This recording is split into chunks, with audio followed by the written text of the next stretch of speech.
A very warm welcome, everyone, to today's Learning Guild session.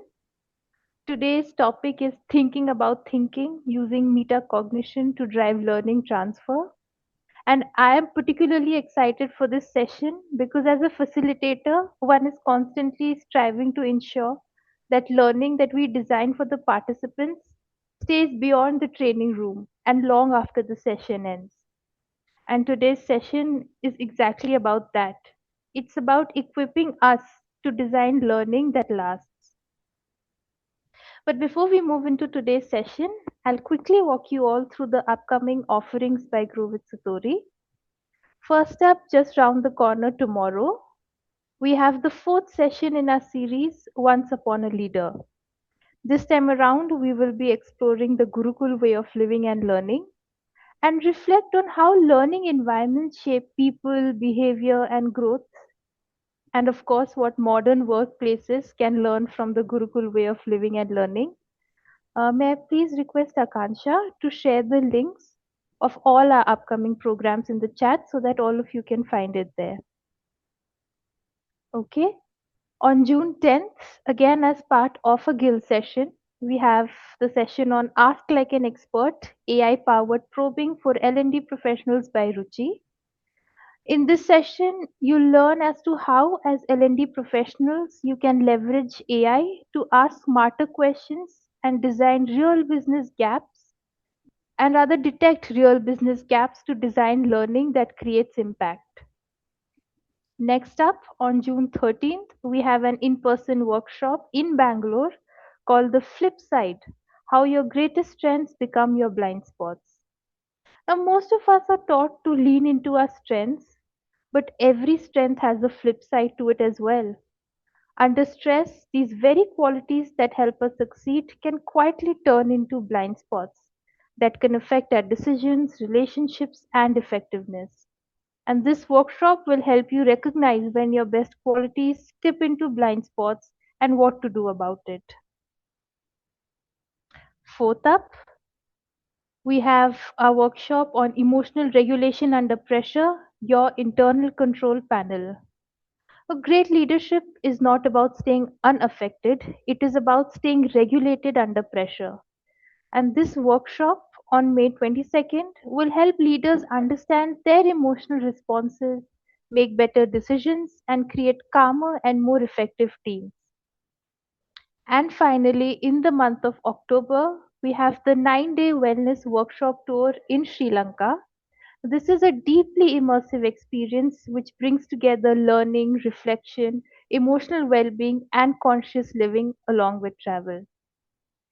We are very excited about these offerings. And in case any of these offerings have resonated with you, please do click on the links below to know more about the program and to register. And now, turning our attention back to today's session. To take us through this session, we have our very own Shanti ma'am, an ICF PCC certified coach. Ma'am considers herself extremely fortunate to be living her passion of developing and growing people both at work and off work. With over 28 years of experience, she has led end-to-end L&D functions and managed projects ranging from small-scale implementation to large multi-location cross-functional transformation. Currently donning the hat of an entrepreneur as being the founder of Grow with Satori, what sets her apart is her ability to bridge strategic vision with operational execution. Really excited and looking forward to what's going to unfold in the session for us today. Over to you, ma'am. Thank you, Asavri, and welcome everyone. Very happy to be here. This topic got me intrigued about a couple of months when I read a white paper, and I'm like, this is something that should be applied by L&D leaders as we're creating content. Though the paper was overall about human behavior and metacognition, so I've picked up pieces from that paper to talk about how do we bring metacognition into our content delivery. With that, I share my screen and okay. So we will start with the Very simple exercise. I'm sure all of you have done some sort of a workshop, attended a workshop. I want you to think of a program where participants engage. If you've been a participant, you will engage. The mentee that you're going to be responding to based on this question is a form of engagement. Feedback scores were high. We all facilitators take pride in getting a 10 on 10, a 5 on 5. We take pride in those fantabulous scores. And of course, the learning seemed successful. Everybody applauded. There was a standing ovation at the end.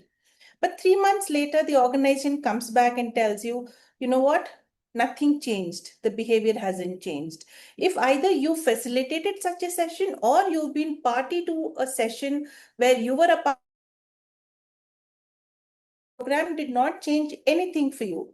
I would love to know your response. What are you thinking? You can you can scan the QR code and respond while I also bring up the Mentimeter. Daily practice was missing. Thank you. There was an information overload. Brilliant. And hence retention was minimized is my guess, that there was so much to learn that at the end of it, I forgot what all I had learned. Lack of good communication. Sure. Application gap. Thank you for the theory, but how do I apply it? Brilliant. Lack of practice. Apply, and participants failed, and then no consistency. Yeah. When participants fail, they don't want to reattempt it. Yeah. Session did not say anything about where to use the learning. Wonderful. The session was great, but it didn't even tell you where to apply it. The habits became mechanical and deeply missed the pattern recognition. Kudos to whoever wrote that, because we are going to be talking about this pattern recognition. There was lack of engagement. I'm hoping beyond the session, because our assumption is the session was wonderful, very engaging. The facilitator did a phenomenal job, but after that, there was no change. I'll give 30 more seconds before I come back to the presentation. I know a couple of you are still waiting to respond. Participants did not feel they learned anything new. Yeah, it felt like a GAN session. I already knew this. Thank you for presenting it in a fun way, but I already knew this. Wonderful. I'm going to leave this open and I'm going to come back to this in a short while. Yeah. In the meanwhile, let us proceed. Not register. I hope we also have some, Dr. Kiran has mentioned, did not register in my mind. Thank you. Thank you for that. All right, if this is the problem, and this is a very common problem, thank you for calling everything out, people. Most learning fails exactly because of this, that people have not embedded that learning into daily practice. There was nothing to build confidence. There was nothing that told them how and where to apply, what to do if they fail. And hence, we slowly forget what we learned and then back to square one. Next year, the L&D team is searching for a similar program. Probably it's going to be a different vendor. Or if a program ever comes to you saying, we have already tried a vendor partner who's not done a great session, would you like to do it? Please always check in what was missing. Invariably, you will notice that it is the application that was missing. Having said that, today's session is going to be focusing on moving from content delivery to engagement. Thinking enablement. How can we help participants think? The term metacognition means helping people think about thinking itself. Please don't go to the broader definition of metacognition, as we're going to be restricting it to thinking about thinking with regards to learning. So we're going to be restricting that definition for our session today. So what will it mean?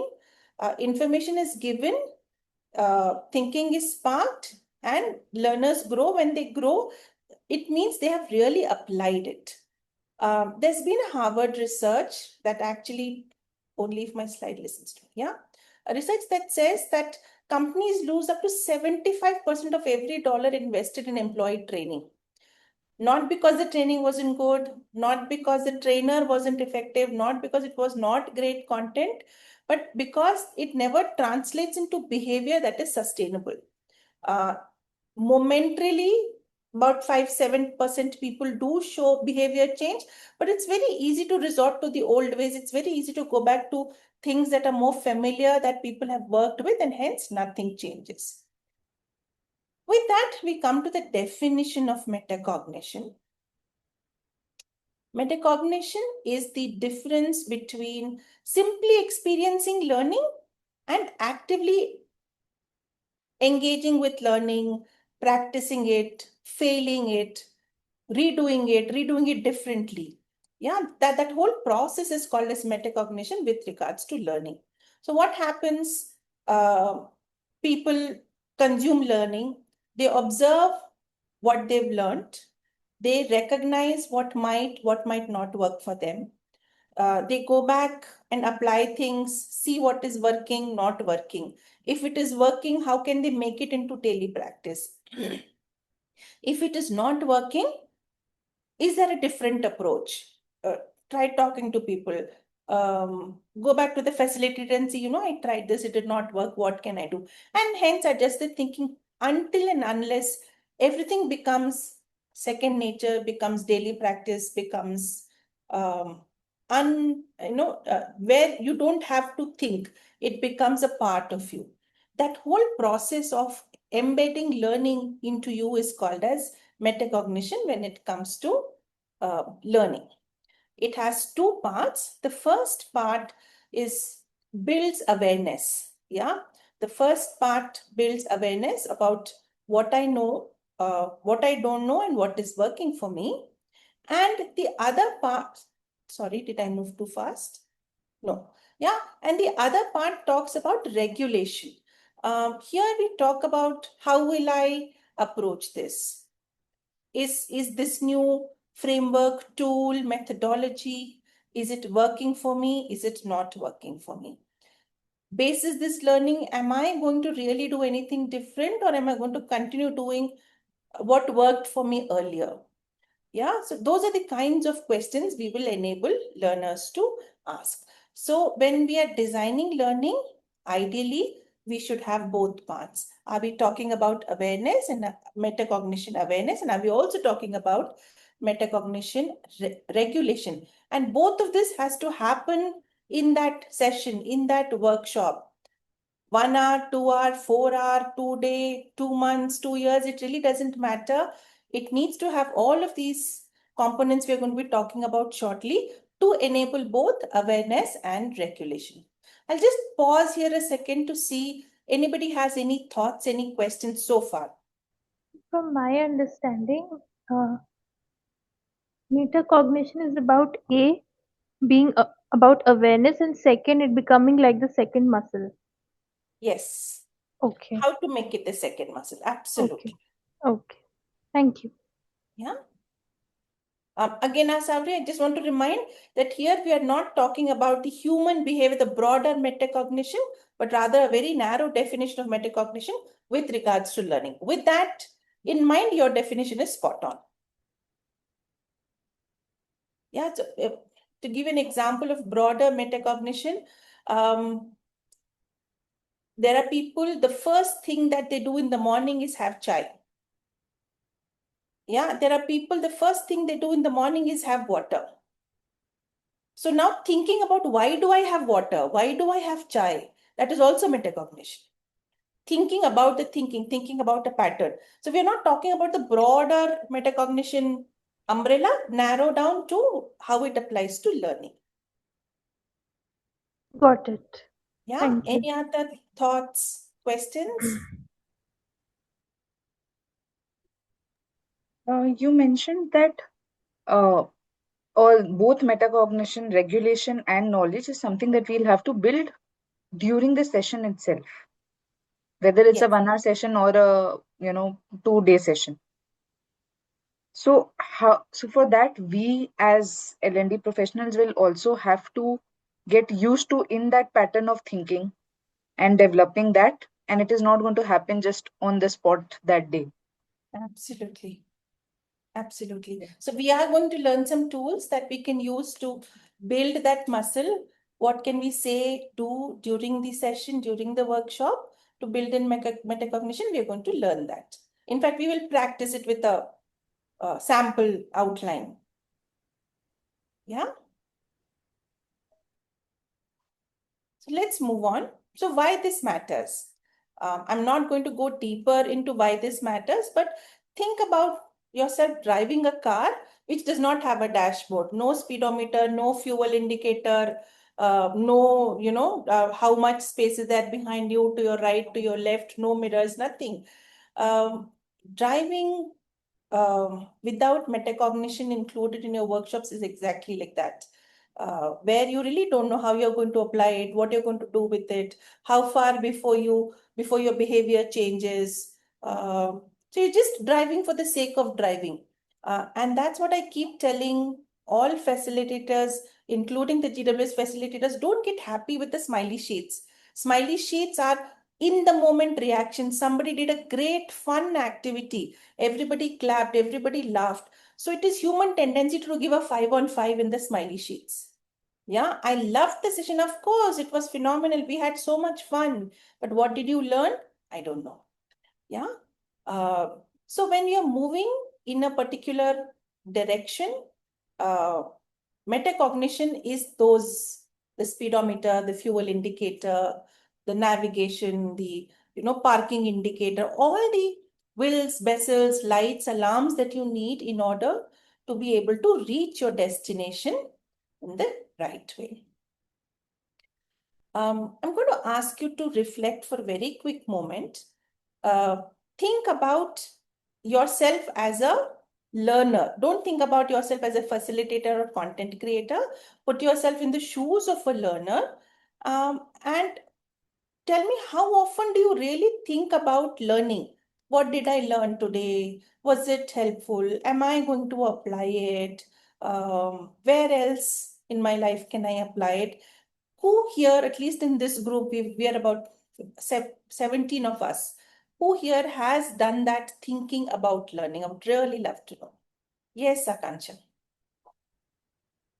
I would not say that it's a everyday thing that I do, but more like overall, if I'm sitting with my thoughts and then I Yeah, do think that what am I doing currently? What new am I learning? Is it adding some value to me? yeah, Or is this a repetitive thing that I am doing? How will I apply this learning in the future? brilliant. So, so those kind of thoughts. Thank you. Anush, should I call you Anush? Is that the right way to call you? Yes, yes, Anush is absolutely right. Yeah, I'll be very brief. I think you might find a lot of disturbance and traveling. But no worries. a lot of my this thing is about is my decision or is my thinking coming from my assumptions, or is it something conscious? Is it am I operating it in am I operating from a default mode of thinking? Yeah, And this is the same question I also ask on my participants to reflect on. Is the are they operating from a default mode, or are they applying something as a framework or template that is being introduced? brilliant. Thank you, Anush, for sharing. Anyone else? Yeah, so all of us are thinking about learning and the process of learning as a participant. Shika says, I've started doing it. Conscious effort to apply. Absolutely. Without application, we would forget. I'm sure in school we have studied science, we've studied history, civics, geography, and no, there were at least 5 other subjects. How many of us remember everything that we studied? Probably only the parts we are still applying. All the others are not as sharp in our head, probably. Yeah, so absolutely. If we start thinking about what do we apply, the sharper it gets. Why we did this exercise, I'm hoping we all are understanding that as a learner, we are trained to metacognition. We are tuned to think about thinking. But now let's put on the hat of that of a trainer, a facilitator, a content designer, content creator. We have to create that environment for the learner to be able to think about learning. Yeah. So it is not the problem with our learners. And that's exactly why we did this. That if when we put on learner hat, we always want to apply, we want to practice, we want to understand, we want to question. When our learners are already up for it, it becomes our responsibility as facilitators and content creators to be able to deliver. Aditya says, I have not thought of how learning will help me to learn, but learning and thinking about thinking is helping me be aware and unlearn. Absolutely, absolutely. Spot on, Aditya. All right, next we're going to do a very quick activity, and it's a very simple activity. I will show some instructions on the screen, and all of you have to follow the instructions. Yeah. So the activity starts now. It is a chat activity, so please keep your chat box ready. And your activity starts now. Any questions before I show the activity? Because once I start showing, I will not answer any questions till the activity is. Yeah, I get a couple of thumbs ups. Ma'am, what are we supposed to do in the activity? Are there any instructions? Yes, the instructions are going to come up on the screen, and whatever the instructions are on the screen, you are going to follow the instructions. Yeah, but you can't ask any doubts. Shanti, what does this mean? I did not understand. You do whatever best you understand. With me? Should I start? All right, I'm clicking the next button, which means now I won't entertain any questions. Yeah, and your activity has started. Next set of instructions also on the screen. Shikha has her hand up. Shikha, if it's not a question, please go ahead and speak. It's not a question, ma'am. The instruction said raise your hand reaction. Oh, lovely. Following the instructions. Brilliant. Yeah.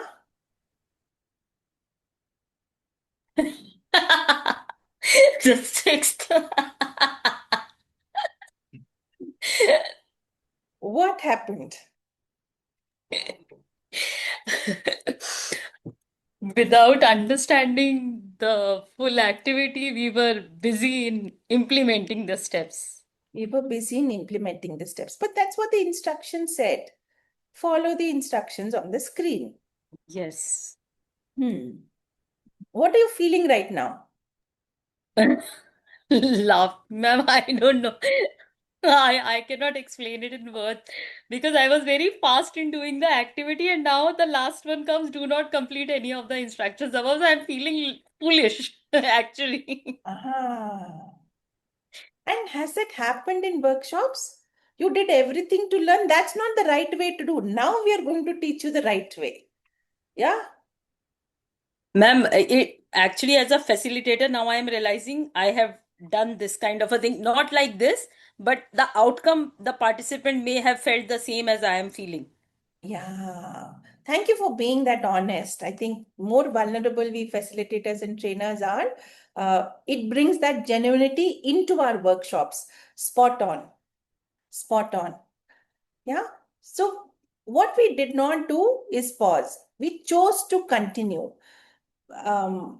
If all of you raised your hand and I can see so many names in the chat, I'm guessing we all followed the instructions. We didn't question what is the intended activity, even though there was an opportunity in the beginning to ask what is the purpose or what is the intention. We didn't choose. We started following, and that's how our learners will also do when we do an activity. And I think that works in our favor because we can design activities to bring about self-awareness. Now, next time I ask you to do something similar, I'm sure all of you are going to ask me, Shanti, now please tell me, what is the intended outcome before you make us do anything? So what I just did with this activity is just bring about that self-awareness. Oh, there is a twist at the end. Hold on, let's wait, let's ask. Maybe I've not thought through it. Yeah. So what happened are a few things. We all started immediately. We did not read till the end before we started acting. We chose to continue. We did not choose to pause. And as learners, we are all the same. I know many of us are seasoned facilitators. And funnily, if I were on the other end and not sitting on the facilitator chair today, I would have done the same. Yeah, so none of us are different. We are all tuned to think exactly the same way. So whether it is, we didn't ask, did the instruction make sense? Why is she asking me to put my name? Yeah, should I continue? After the first step, second step, What is Shanti arriving at? Do I want to pause and wait, if she's going to answer some questions at the end? Is this a competition even? Is this, am I doing faster than Asavri? Am I doing faster than Ishita? Is that even a question? Or, why am I doing this?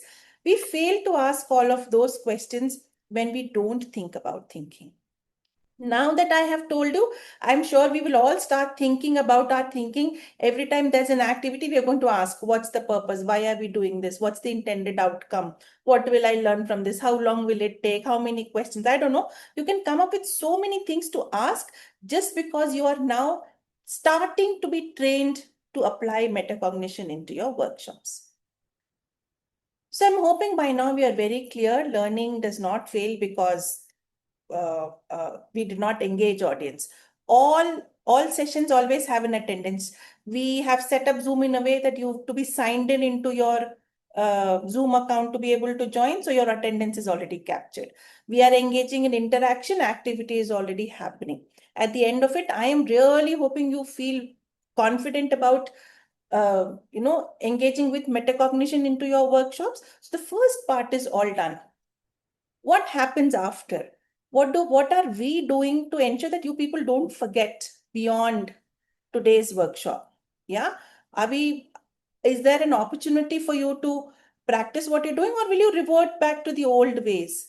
Yeah. What happens if you fail to apply, if you are struggling? That is the kind of system we have to build if we have to encourage metacognition.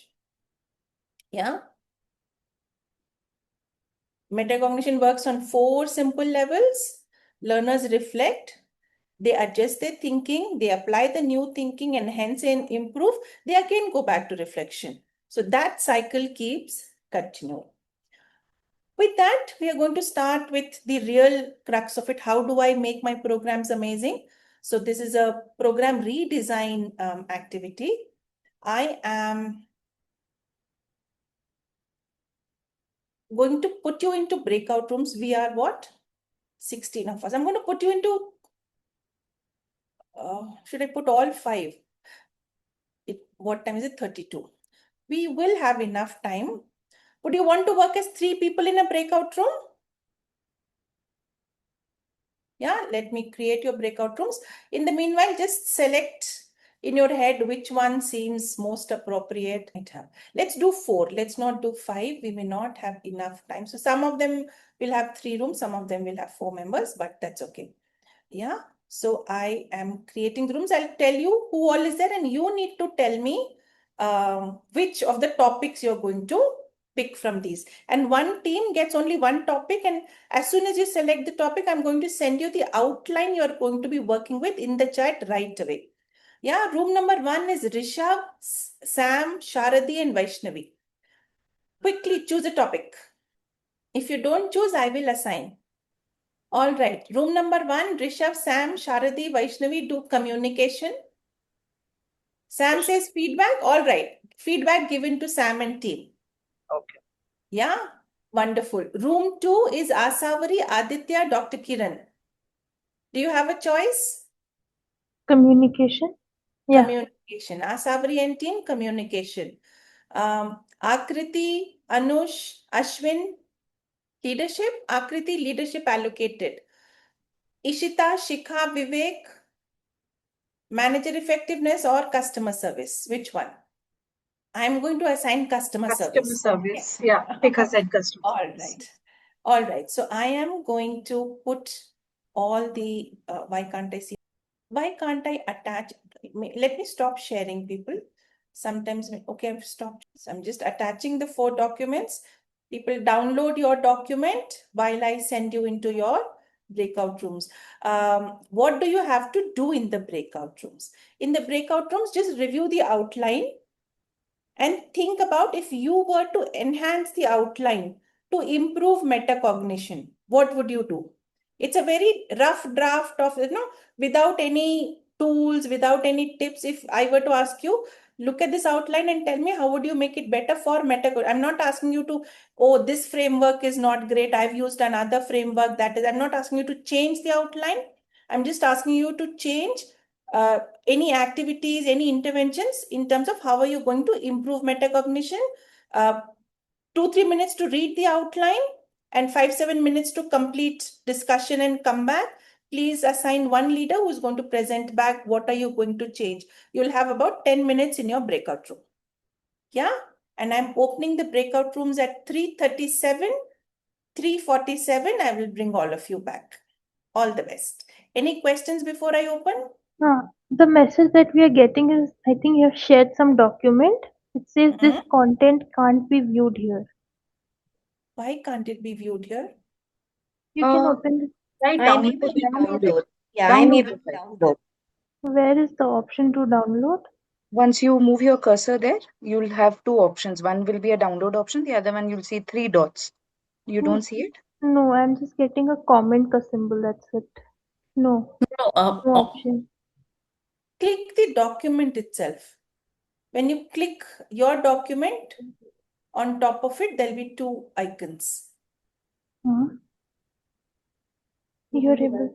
Yeah. Okay. I'll join the meeting from the app version. Probably then I can access it. Okay. All right, Akriti, I'm hoping you found it.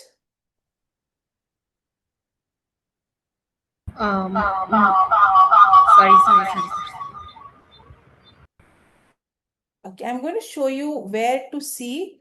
I'm going to put that screen. Oh, when I do a screenshot, it goes away. So if you just mouse over the document that you have to download, automatically two options appear. The download button and the three dots. Yeah, Ishita, Shikha, Vivek, has at least one of you been able to download? Yes, ma'am, I have downloaded. Okay. Akriti, Ashwin, has at least one of you been able to download? Akriti says, I haven't. Haven't? Ashwin, can we hear a response from you? Ma'am, can Yes, ma'am. You've downloaded. Wonderful. Yes. Aditya, Dr. Kiran, at least one of you have your outline? Kiran Yes, says yes. Kiran. Ma'am, I have a suggestion. Can we put these documents in the guild group? Because everyone is there. We could. It'll probably be easier. It'll be easier for everyone to download from the WhatsApp. Should we do that, people? Yes, yes, please. Wonderful. I will do that right away. And I'm just checking. Sam, Sharadi, Vaishnavi, at least one of you has the outline? Yes, download. All right. So I'm opening the breakout rooms. I will give you 10 minutes from now. I'll bring you back at 3:50. Enjoy while I put it also on WhatsApp for people to open. Okay, done. I think a pop-up might have come for people to join the group. Join the breakout rooms. Not for me yet. Yes. Not for you yet? Okay. So I think, Asavri, do you know your team members? I'll just assign you. Yeah, Kiran. Dr. Kiran, is it? Yes. So Dr. Kiran, Aditya, and you. Yes. Is that right? Right. Okay. So, okay, got it. I'll assign you. I haven't got it. Okay. One second. Yeah. Anush, can you please tell me your can you I think I'm in the third. I think I'm in the third group. third group? Okay, done. And Rishabh? I am in first group. First group? Okay. And Sneha? Sneha? Just joined late. Okay, no problem. We'll assign you to group 3. Okay. Is that okay? Yeah. Great. We'll do that. Yes, Sneha is also assigned group 3. It still says 3 people in the main room. Would you know who has Yes, ma'am. Sneha has joined now. Sneha. Everyone's there. So, ma'am, when I will move between rooms, what will happen is the recording will also move between the rooms. Acha, stay here. For outlines, for others, let me just say that, add it. Akriti, now, मैंने कहाँ पे upload किया है सारे documents? Ma'am, I'll send it. I have it on my system. I'll send Yes. it on Guild. I'll do that. मेरे select के मैंने सिर्फ send नहीं किया, मैं कर दूँ? Send in the group. Thank you. No problem, ma'am. I also want to put, for those who are wondering what these is, these are part of an activity. करके डाल दो कि हम outline क्यों share. When we close, it still gives them 1 minute to leave. We're about to close. मैंने 5 minutes पे भी डाल दिया था एक. I saw. Should we message? अब आप बंद कर सकते हैं. Okay. We were pulled back in the middle. Yeah. It was Yeah. very interesting activity though. It was Yeah. really enjoying. Yeah, I just lifted my eyes from the phone and then I saw my laptop screen. I was reading the document and it all vanished. Lovely. We'll start with room number 1. Okay, Sam, who picked up the topic, is not here, but yeah, I'm sure somebody in the room can represent. What would you Sam is like to? also here. We have Sharati, Sam, and Rishabh. Oh, why is he not there in the room? No, ma'am, he is here. He's here. Okay. All are here. Yeah. Yeah. Sharati, tell- would you like to share? Yeah, sure. So, I don't think we got around to actually redesigning it, but from our little discussion, we realized that the activities around we got feedback as the topic. So the activities that were existing were kind of on like a third person narrative, and since the objective was already conveyed that it's a feedback thing, the learners I thought would be very performative, or like socially desirable answers would be given. So we came up with the idea of setting up like a role-playing activity in the beginning where they give feedback real time so that there's no performativity there. So they have complete awareness of how they would be giving feedback as they are. And then once they come to the awareness of where they might need changes and stuff, we proceed with the rest of the modules as is. Yeah. Wonderful. Anything else? Yeah.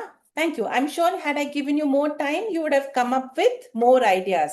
Right, But we that's just had enough time. This was a brilliant point by Sharati, and Sam too felt the same. So we Wonderful. thought we'll start with an activity so that they know exactly what is their thought process when they get to the framework, and then they know how to change or modify their behavior when they give the feedback the next time. Wonderful. Wonderful. Thank you. Room number 2. Asavri, Aditya, Dr. Kiran. Anyone like to take it up? Aditya, Dr. Kiran? You can Saudi. Okay. So our topic was communication, and whatever we read, the first thing that we gauged was the activities, the bridge between the activities and the debrief questions were not very meaningful because the scope for participants to diagnose what is going wrong and surface those challenges was not given. So in that case it sounded more like a tell all. You do the activity and then you're coming to the conclusion. There is no scope for participants to decipher and internalize that learning. And Wonderful. for one particular module, there was a perspective that we are talking about communication under pressure, but in the role play scenarios, the situation was not realistic. There was no pressure in that situation. So how would that learning be applied in a real life workplace situation? So these were Wonderful. our key two observations. Wonderful. Wonderful. Already you guys don't need the session, but okay, we will still continue. All right. Room number 3, Akriti, Anush, Sneha. Okay.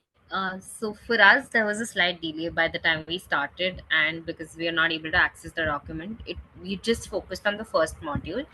We looked through it and we realized that we're going to spend a lot of time focusing and reading and understanding. So just the first thing only, we identified the gap that we're talking about leadership, but we don't even realize that the way we react sometimes is more conditioned rather than a reaction in itself. So we identified a gap there, and we were like, if we can change the activity to more instructions, to more reflective, rather than just going back sticking to the norm of conditioning. That was the crux of what we discussed. Yes. And what would the reflection enable the participants to? Anybody from the group wants to chip in here? Yeah, Anush here. So the idea is that distinguish our behavior or the root of our behavior from, does it come out of conditioning or does it come out of intention?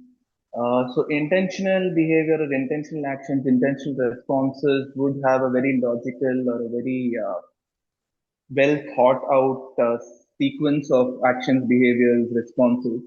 Whereas conditioning comes from a conditioned response would typically be more knee-jerk. It would have a certain set of built-in assumptions which don't rise from the situation itself, but from the past. So we'll put them through an activity probably similar to what you did, similar but not exactly the same as what Shanti did at the start of, just before this breakout, which will sort of bring participants alive to the fact that very often we just jump into the activity or we act from our conditioning and not from intention.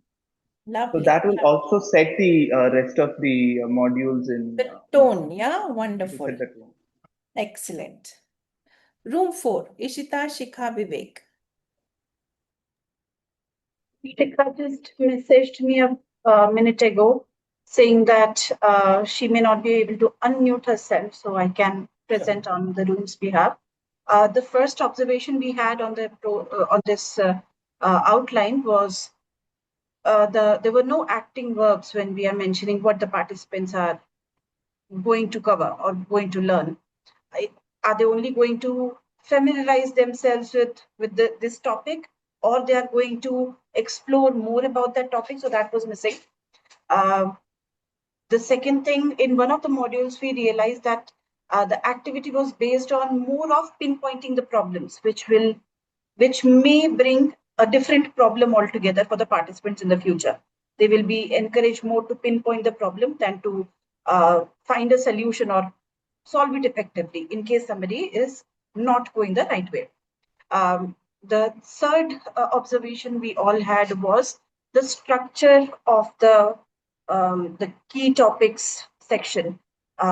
We felt for many of the modules, the structure could have been different, starting with reflection, celebrating their successes, and eventually trying to find out with self-reflection what are the areas of improvement, and then build the learning around it so they know that we need to understand this and that's why we are going through this. And finally, with the activity, there was an input from Shikha that the debrief were not clear. Either they were missing completely from the notes or they were not clear. And that's it from us. Wonderful, wonderful. I think here is what I'm summarizing from all that you've said. More action practice in the workshop itself through role plays, etc. Bridge between the content and activity, why we are doing an activity, what will happen at the end of the activity is important. Checking about conditioning, what do participants already know, what is their way of thinking before proceeding into the session. Using verbs or action items so that people know what they're going to apply, how they are going to apply, and not just focus on the problem. Don't give them identify the problem activities, but give them how do I apply it in my day-to-day life activities. Focus on success, that gives reflection on how to succeed, that builds confidence, and debrief after activities. This is what I've heard from this group. Wonderful. I am going to talk about the tools next, and you will see how a lot of what we've said just now is a part of the tools repertoire that I'm going to talk about. Yeah, I'm going to close the breakout rooms on my screen so that I can see the slides. All right. So there are 4 buckets or broader areas of focus that we try to apply our how to bring in metacognition into our workshops, and we are going to learn it as 4 practical tools. Before I talk about the first tool, and I can already see an example, but let me ask you, can you all on a scale of 1 to 10 rate yourself? How confident are you using Zoom? We are all using Zoom. How confident are you using Zoom? Just put it in the chat. How on a scale of 1 to 10, 1 is not confident at all. 10 is, I'm an expert. Nobody knows better than me. 7, 6, 6, 7, 5. We are all in that range. Yeah.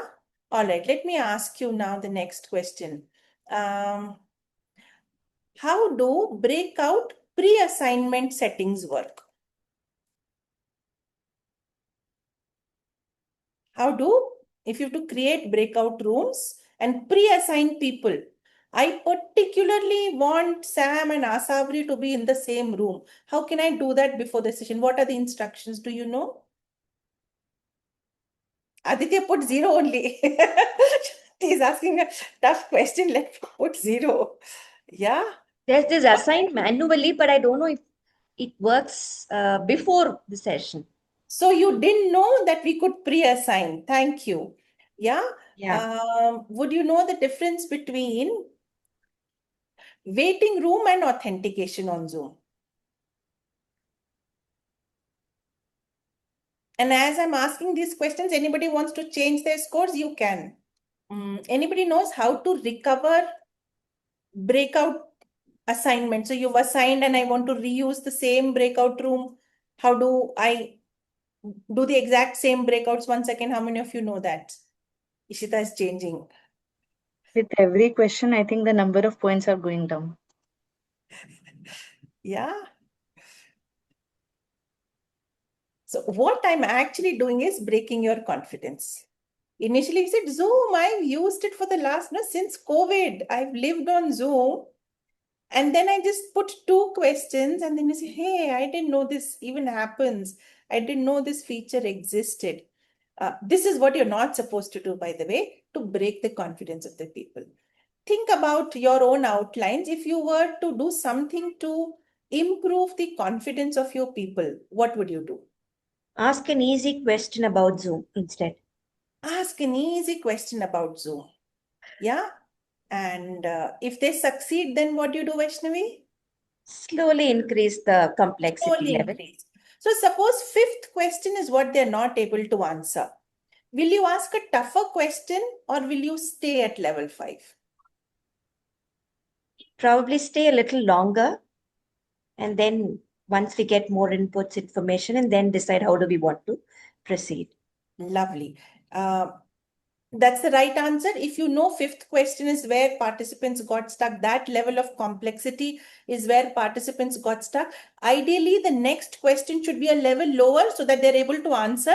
And the complexity level 5 onwards is what you have to teach. So you've gauged the audience awareness. How much do they already know? I know a lot of us, I did have fun too, looking at all these scores going down. We all have fun. Participants don't even know this, but that's not the intent. The intent is not to say, hey, I know more than you. By the way, these I had to Google, and there was a couple, I'm sure I don't even know whether that is a valid question or not. So please don't go by my questions. The idea was just to tell you that the facilitator needs to adjust their level of complex. The first tool is all about building confidence. Calibrate the confidence. Where are they right now in the moment? Yeah. So what does it do? It measures the gap between perceived understanding. Here, my score was a 7 on 10, I thought. Then you actually teach them, okay, what is your capability? Do you know this? Do you know this? Where is the gap? Where do I actually stand? So then you have a scale of, I thought I was a 7, but I am at a 4. But that's okay. That is awareness. That is metacognition awareness. And then it's the role of the facilitator to build that awareness and probably redo that assessment at the end and say, what has changed? What has moved? What has evolved? Invariably, you will see the participant move from a 7 on 10 to an 8 on 10, because now whatever they didn't know, they will definitely ask for those queries. And hopefully you've shared a few additional nuggets for them to build their confidence. Yeah. So simply, what happens before the activity? Where were they? Evaluate, now re-rate after the assessment. That is what helps them figure out, I was here, I need to get here, this was the gap, and what do I do about it? That's a very, very simple first tool. We call it confidence calibration in the metacognition parlance. Now go back to the outlines you've had. Are we doing any activity that checks the audience confidence at the beginning? And I don't know, I don't remember all the 5 outlines, but some things that you said, do a pre-role play, group number 1 for feedback, so that they are not colored with their, what the content is. If you already share the outline and we already share, we are going to be doing agenda A, be giving, receiving, seeking. So maybe they're thinking through all of that. Oh, I should remember this and this, and they're not their normal self. This is the calibration where we ask them to do role play without any context and see where they stand. Yeah. The exercise that we did, follow the instructions without any constant, simply follow instructions. You can't even ask questions. That is also a form of confidence calibration. What do you know? Hopefully you got somewhere, but there are things you don't know. Let's move forward from then on. Any questions on the confidence calibration tool before we move on to the next tool? Shanti, one quick check. Is this different from how much do I know before the session and how much do I know after the session? It could be a pre-assessment also, absolutely. But the moment you call it, here we are talking about the confidence level versus just the knowledge check. Zoom example, even if you didn't know that there are pre-assignments and you got into Zoom, can you navigate and figure out? It is 200% yes. It's not knowledge. This knowledge is not critical for you to be functioning or using Zoom. Yeah, but a knowledge check will check this. But what if I feel bad after this and I don't want to go with a lesser number? That's it, as I said. So increase the complexity. I started with the toughest question first and then move to the easier. All right. Don't do that. Now Right, start right. with the simple, slowly build complexity. The moment the participant fails to answer, move a step back down. So that the last answer is, I got this. So they know what they may not be able to say, I am on a 4 or 10. You as a facilitator know they are on a 4 or 10. 5 to 8 is what is going to be your effort going forward. Okay. Yeah. So in this case, won't it make sense to give it as a pre-assessment, because then it will also give facilitators the inputs to design the program accordingly? It could. Here we are talking about metacognition during the workshop. Do you want to give it as a pre-assessment? The moment you do an assessment, it's a pure knowledge check. It's not awareness. It is for your benefit as a facilitator. My participant A, B, C are knowledgeable on this topic, know how to give, receive feedback. E, F, G don't know how to give feedback. Or H, I, J, they are, they can give feedback, can't, whatever. You're arriving at a conclusion so that you can build the workshop, and that's for your benefit. Did the participants become aware of anything except for a score of 5 on 10, 4 on 10, 7 on 10? Nothing else. I won't call that awareness yet. Okay. So can you give an example of what a confidence calibration would look like during the session? Yeah, we'll take group number 1's example. They do you and Vaishnavi we pick you up for a role play and we say, Vaishnavi, please give Asabri feedback about a session she recently delivered. How would that go? She may ask, am I giving constructive feedback? Am I giving appreciation? What am I doing? She may ask a few questions and then she starts off. Without having any context, she's going to give you feedback and then we will check with you, Asabri, how did you feel? Do you know what next steps you have to take? So here we are just asking questions and leaving it at that. We are not doing. But the moment we get to the feedback concepts, when we go back to say, did Vaishnavi give feedback using the SBI model?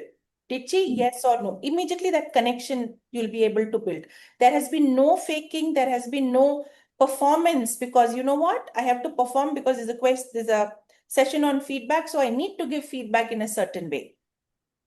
You're eliminating all the performance. That is true awareness. Oh, I did not do that. Oh, I missed it. Could I have actually told that, when an activity is done, people follow instructions blindly? Of course. I could have given you that instruction. Yeah. Even if I give an assessment, 80% of would have said, no, I always read instructions carefully before attempting. But what we actually did is something very different. So pre-assessment is predominantly for the facilitator to gauge knowledge check. Yeah. But for the audience, when we do something to build confidence is, until when are they answering right? What are they doing well? And if you remember, I don't know who said, group number 4, Ishita said, right? If you're focusing only on the problem constantly, Hmm. People are like, oh, this is very tough. I don't think I can do this. So can we focus on successes? Hey, you're doing this well. And that's why I'm saying that can we stop the moment the participants are not able to answer, move a step back, a more positive question and stop. For you as a facilitator, that's the most important information. What is my audience level right now? That gives you enough food for thought. It serves the pre-assessment also. Pre-assessment, we are trying to figure out what do I have to teach, what do they already know. That has been served with this model. Yeah? So I have one more question. Sure. The activity that we did in the beginning where we had to use our chats and the last instruction was don't do any of the above. So that would also be a part of confidence calibration. If done properly. Yeah, I Similar, mean, that was a more very steps difficult, and yeah. layers to it, of course. Yeah. And then probably Depends on using. what is it that we want to teach. Yeah.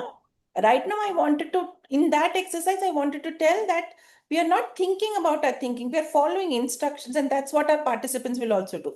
Yeah, with just that small little need, that was a good activity. Will we do it in a workshop where we want them to learn critical thinking? No, that's a very frivolous exercise for a critical thinking workshop, if I may say. Okay, yeah. Yeah? Got it. Thank you. Most welcome. Should we move to the next topic? Next tool? Okay. Yet another quiz, and I'm going to stop sharing screen because I'll put something in the chat. Yet another quiz, and I'm going to give you 5 questions, and you are going to tell me how many questions you are going to get right. All questions are around metacognition, the concept of metacognition. And there'll be 5, it will be multiple choice. I'll also give you option A, B, C, D. You can choose from that. So how many questions do you think you can get right? And I want your own presumed score in the chat right away. If you think you can get all 5 right, say 5. If you think at least 3 I will get right, I've been attentive from the beginning, put 3. This says 4, 3, 4, 3.5 को कोई scope नहीं है शिखा. 8. Ma'am, I said 3, 4 because 3 I'm sure, 4th one is by luck if you ask a simple question. If I ask a simple question, yeah. But there are Where 5 are the questions or 10 questions? 5 questions. Only Okay. Ishita can get it. Yeah? Out of 5. 4 to 5. All right. With that, we begin the first question. I'm going to paste it in the chat, read the question, and your best guess. Oh, why is it pasting as an image also? I don't want an image. Yeah. Do we have to respond in chat? Yeah, you could, or you could just note, okay, did I answer correctly or not? Everybody says B. So B must be correct, no?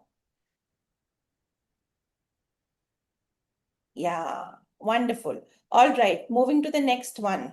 A, Shika also says 2 more seconds. Everyone is saying A only. Okay. A must be right then. Third question. There's something coming now. It must be right. Got me feeling. No. You're all correct so far. Even me too. The way ma'am said, it must be right. Yeah.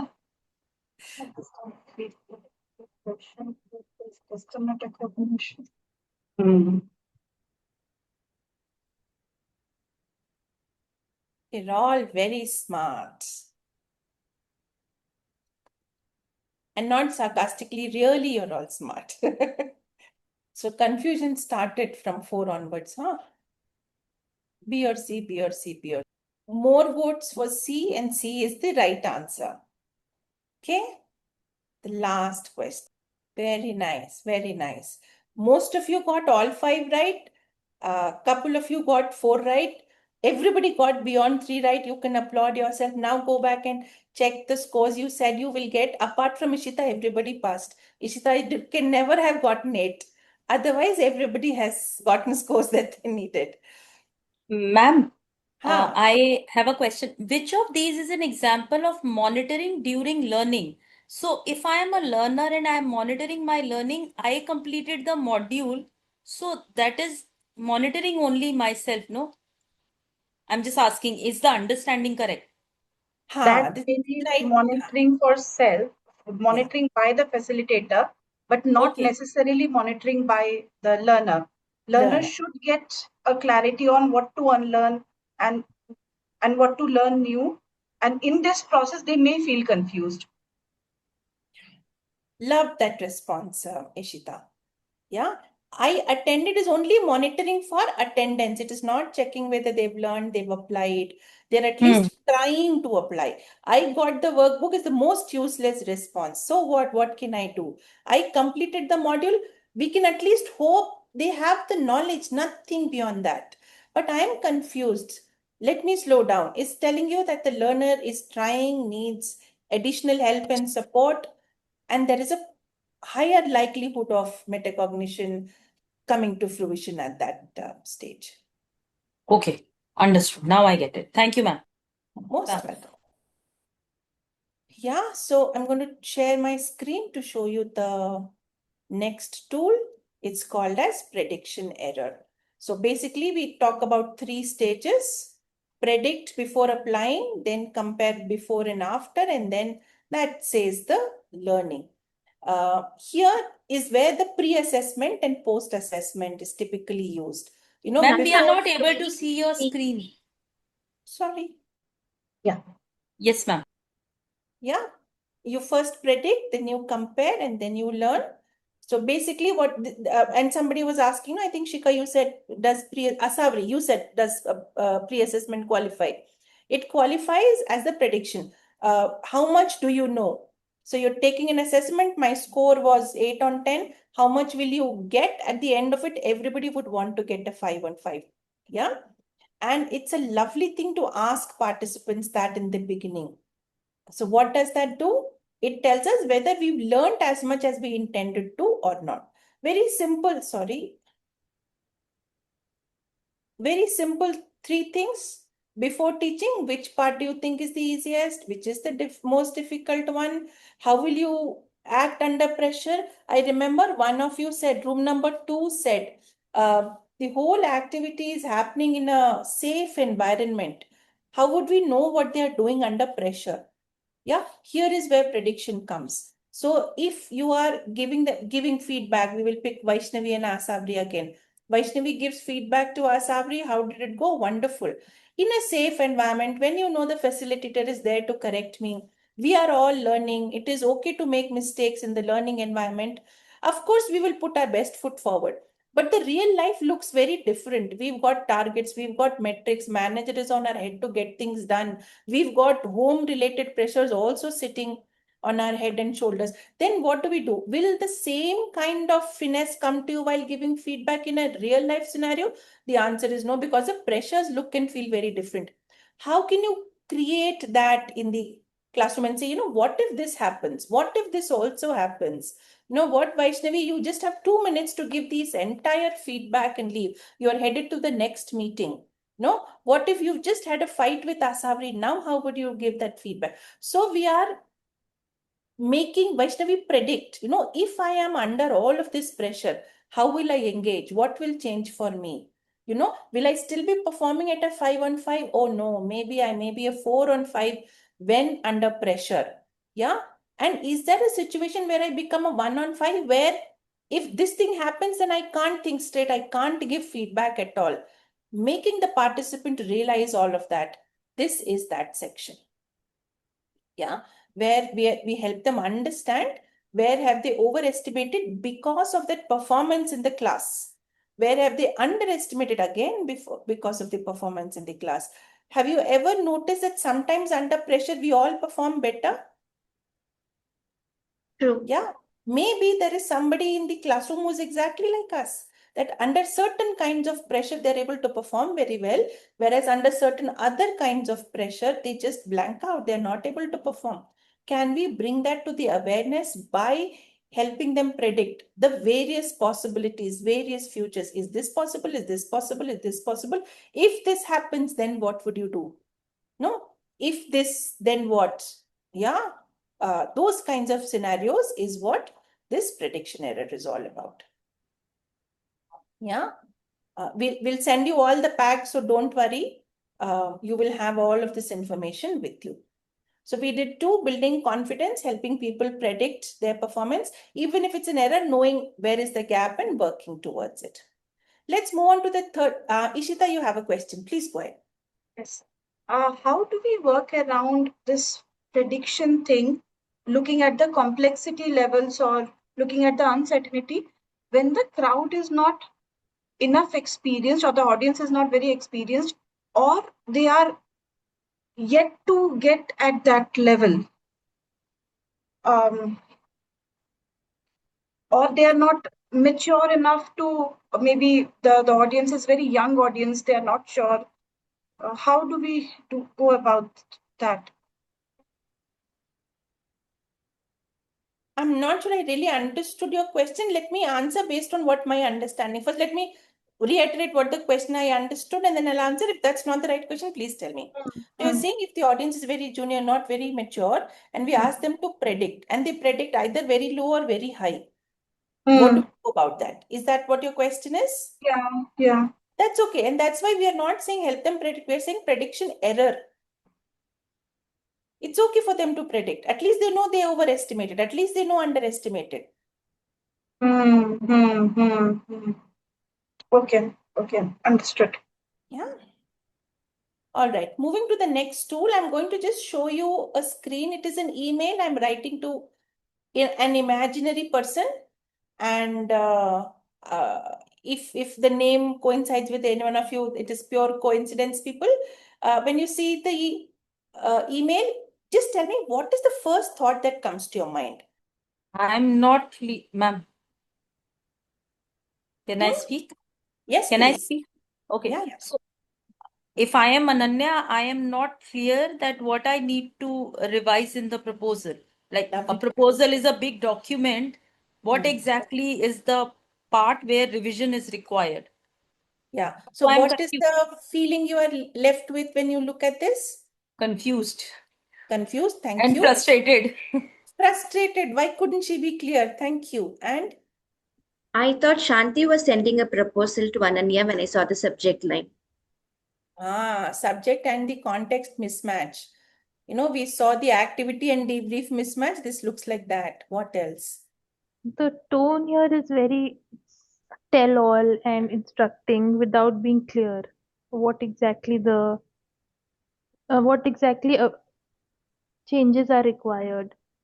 Yeah, what does this combination of tell all and not being clear doing to you? Very direct, but there is no clarity. What is that doing to you, Asabri? It's leaving me confused as to what is to be done. Yeah. What would your action be if you were Ananya? I would probably set up a call to understand what exactly are the changes that are required. Lovely. Lovely. That's exactly the third tool. Can we build in these pauses, places to do a thinking audit? Can we figure out how can I enable that thinking? Yeah. I'm hoping this should be visible enough. Yeah. How do you insert pauses? As facilitators, a lot of us, including me, we love to talk. You give us a topic, we can talk for 2 hours without a breath. Yeah. But it's not about how much you know as a facilitator. The more important thing is, are the participants learning, imbibing, getting ready to practice what they are learning at the end of it? And that's the same reason you have to build in that pause. When Asavari said, I will probably set up a call with you to understand what is happening, what she's doing is she's doing a live thinking audit. I don't understand, Shanti. Let's get on a call. Let me understand your thinking so that I can have clarity in my thinking and move on. Anybody remembers from the redesigned outlines? You already have that example where we've done this. Ask the question again. From the redesign, room 1, 2, 3, 4, when you said this is what we are going to do to redesign, there were examples of this thinking audit, enabling people to think. I'm not using the word because if I use it, you will immediately catch it. I think the debrief questions now come into play. Debrief questions, reflection. Those were the two exact same things. Yeah. So when you use debrief questions and reflection questions, you are helping people think about thinking. And when you ask a question, learn to give that pause, learn to deal with the silence. It is okay for the participants to think and not respond. Specifically in the online mode, I think facilitators get very tempted to fill in that gap. You've asked a question and people are not responding. You will quickly jump in to fill in the gap to either say something or give out the answer. If you say something, you've broken the thought process of the participant. One. If you give out the answer, the participant is now tuned to the fact that next time I don't need to answer, Shanti will anyways give out the answer. What's the point of thinking? So you've taught the learner how not to think, which was absolutely against what we wanted to do. So learn to deal with that silence. Let the participant say, I can't get it. I don't know. Proceed. One way why I normally ask people to turn on their cameras is so that I can have a look at their eye contact.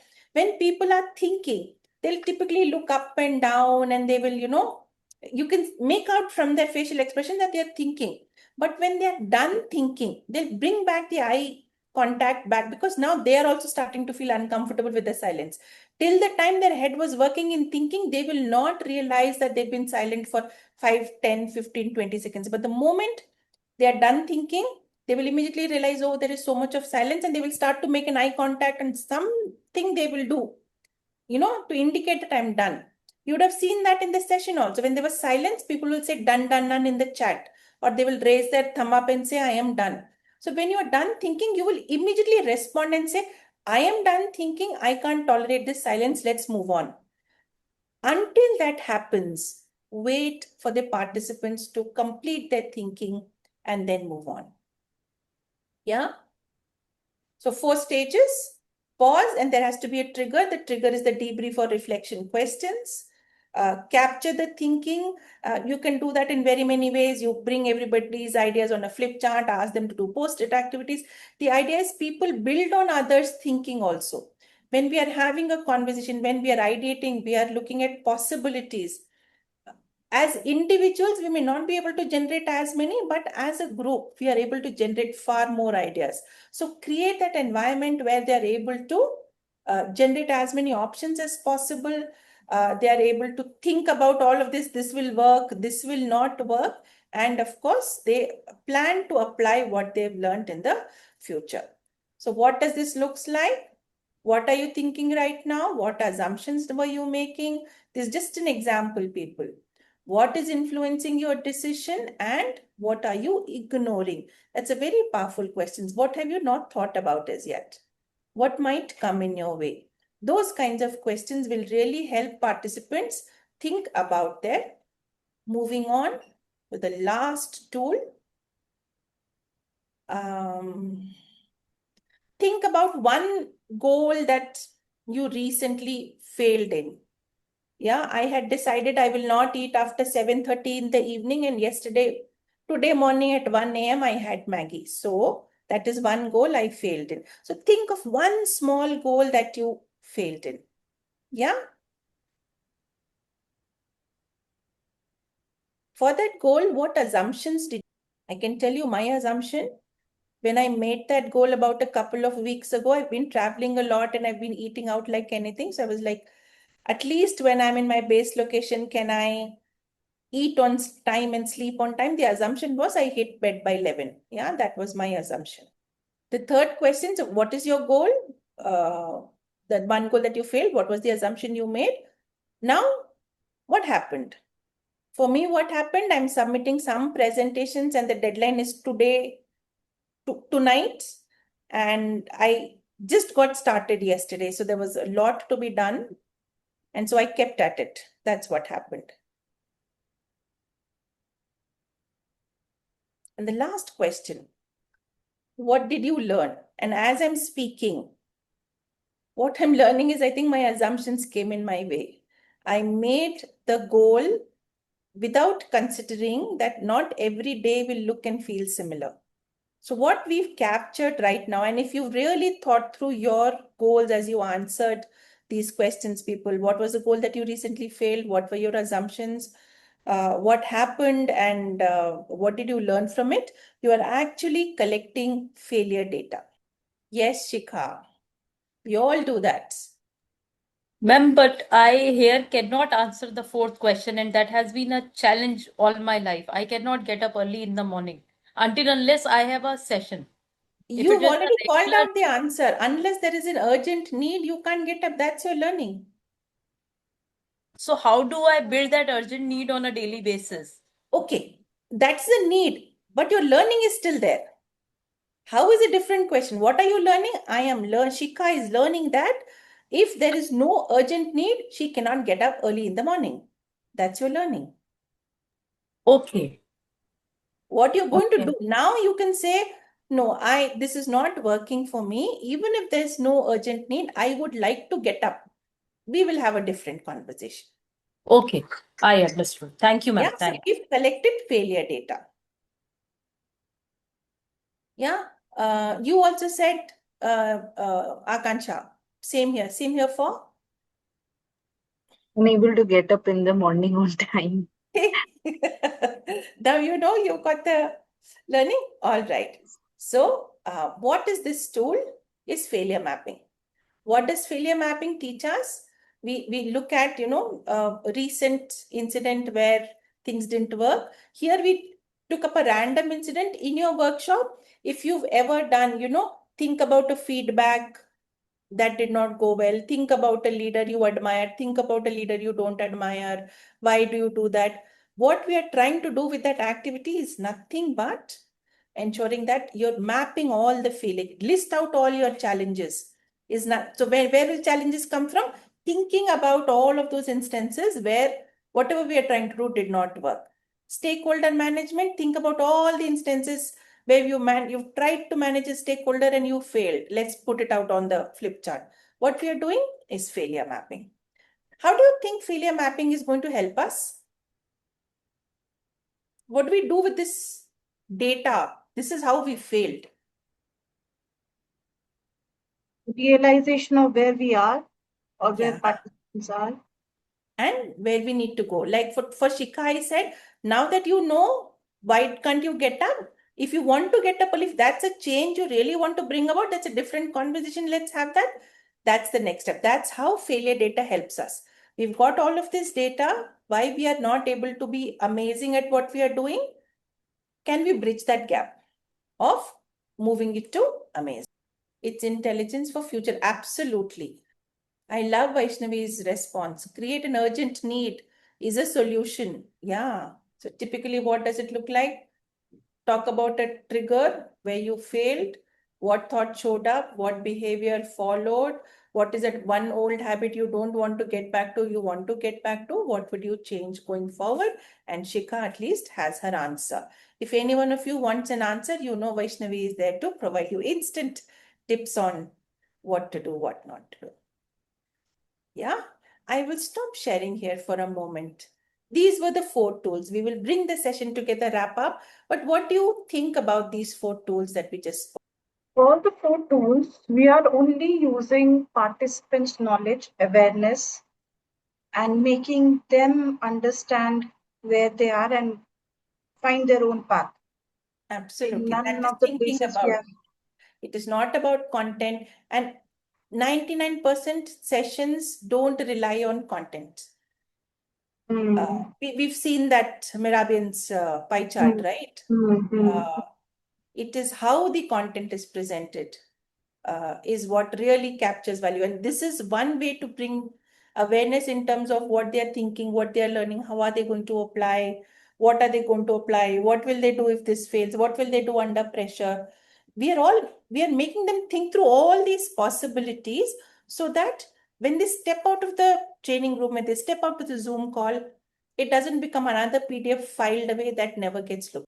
Bring this together. We learned about 4 tools and how do these really come together. First, we help them build confidence, bring self-awareness about what I know, what I don't know, not focusing so much on what I don't know, focus more on what I know, and hence stop at that right place where they're starting to make mistakes. Then you say, get them to predict what will the future look like, what is it, where do they want to go, so that they know the gap between where they are and where they want to go. Keep doing that life thinking audit throughout with debriefs and questions and asking them about, how are they going to apply, what will happen if conditions change, what will you do in this condition, that condition, and also talk about if things fail, what are they going to do. And that completes the cycle of helping participants think through thinking, think about their own thinking. How are they thinking about the learning program? Yeah. If I were to just do, quick recap of where all this sat in the examples that you gave. Yeah, I'm just going to I'll show the previous slide so that you can call out the tool that you have identified. So room number 1 said we will do pre-role plays so that it's not a performative thing while we are teaching the content, but before we've taught anything, it is just for fun. We will do this thing to capture the baseline of skills. Which of these tools would that be? Confidence calibration, absolutely, Sam. The way, if you're using it to say, okay, going back and saying, you did this wrong in that initial role play, could be used as prediction error, but the way they have described it is purely confidence calibration. Room number 2 said we will give them various scenarios. How will they act under pressure? Because in a classroom, it's all safe. Which of these is it? Life thinking audit. Brilliant. Yeah. Room 3 said they're going to do reflection. Failure mapping. Could be used as failure mapping. Reflection could also be live thinking audit, either of it. Yeah. Debrief not clear. Tightening the debrief. Which one of these? Live thinking. Live thinking audit. Live thinking audit, possibly confidence calibration also. When you debrief well, that enhances participant confidence. Oh, what I was thinking was right. So what I am doing right now is using debrief as a confidence calibration tool, because these are things that I've written down is exactly what you said. This is not my answer. So I'm hoping you are walking back with the feeling of, hey, we did this even before Shanti taught us anything, even before the session started properly. So we at least are at a certain point, a little thing more maybe Shanti's told, but I know this for a fact. So I'm using the same set to, it could be a life thinking audit also. Had I given it to you as an activity, now figure out what all can you use, that would have been a life thinking audit. But the way I'm using right now is confidence calibration. Am I making sense? Yes. Lovely. So I'm hoping we would have, each one of us would have wonderful redesigned programs when we use these activities. I'll do a quick round robin and would love to hear from each one of you. What is it one thing you're going to try differently to create and design amazing? Don't make me do call out names, just speak up. Ma'am, Shikha this side. Yeah, Shikha, go ahead. Ma'am, I think the tool 4 which you mentioned, where we ask the participant that in case this thing fails or when you apply and you fail, what would you like to do next? So invoking in them that failure thinking also, that it may fail and you need to retry. Yeah. That's my That's takeaway. your takeaway. Brilliant, Shikha. Yes, Confidence calibration. Wonderful. Thanks. For me, it would be a combination of confidence calibration and prediction error, because they both serve the purpose of using participants' inputs to enrich their understanding only. Yeah, and Failure as mapping turns mistake into opportunity. wonderful. Thank you, Rishabh. And as people are responding, if you can all give feedback with regards to how the session went for you, what you're learning, anything you'd like us to do better, we'd be very happy. I'm still waiting for responses. I'm yet to hear from several of you. For me, it would be calibration, confidence calibration, and prediction error, because that would create a baseline for the learners from where they can start by themselves. So, Lovely. Thank you. Thanks, Akriti. Thanks, Anush. Akriti says confidence calibration and Anush says failure mapping. And I'm hoping you're all giving us some feedback so that we know what to continue delivering for you, what kind of topics to bring. And we hope to look forward and meet you in an upcoming session. If you're done with feedback and you don't have any questions, feel free to leave. I'll stay on to see if anyone has any. Shanti ma'am, I had already submitted a feedback during the session on Sisyphus. Oh, lovely. So it is asking me to edit that today. It's not allowing you to do a new feedback. No. Okay, I will check that. I'm sad that that's the setting. I don't know whether it can be fixed on Google, but I will try. Okay. Thank you. Yeah, if there are no questions, thank you, people, and I look forward to meeting you again in an upcoming session. Take care. Bye-bye.